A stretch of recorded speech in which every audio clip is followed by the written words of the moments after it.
C'est le sujet du moment, la liberté d'expression et les réseaux sociaux. On a vu de nombreux médias, de nombreuses institutions réagir finalement à cette élection de Trump en quittant le réseau social X. J'ai d'abord envie de vous poser cette question, Fabrice Epelboin. Est-ce que le fait que X ait été racheté par Elon Musk et ce qu'il a fait avec ce réseau social a-t-il favorisé, oui ou non, l'élection de Donald Trump? Est-ce qu'on peut dire les choses Ah comme oui, ça? oui, oui, il l'a favorisé tout simplement parce qu'en enlevant la censure qu'il a révélée à l'occasion des Twitter Files, il a Oui, mécaniquement... répétez, rappeler à nos Alors, auditeurs ce qu'est il y a 2 ans, les Twitter Files.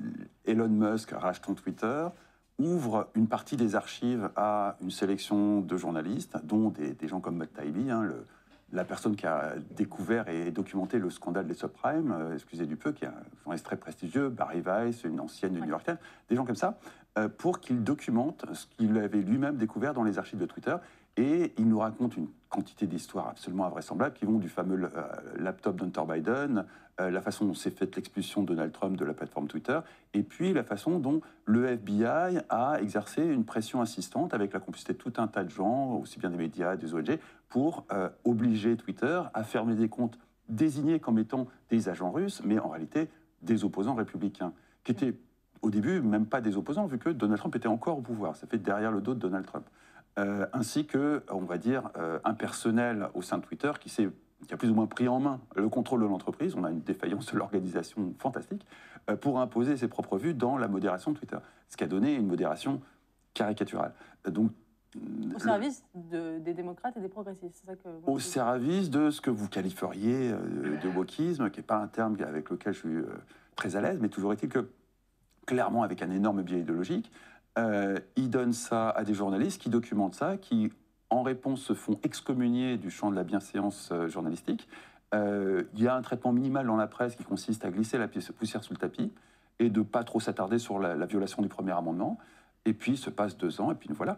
À partir de là, Mark Zuckerberg raconte exactement la même chose, et puis les langues commencent à se délier dans la Silicon Valley, et on s'aperçoit qu'il y a eu effectivement un grand complot qui a consisté à contrôler l'opinion publique telle qu'elle se propageait sur les réseaux sociaux. Donc Elon Musk, pour revenir à lui, a juste mis fin à ça sur un seul réseau social qui était Twitter. Mais mécaniquement, il a favorisé des gens qui auparavant étaient bridés.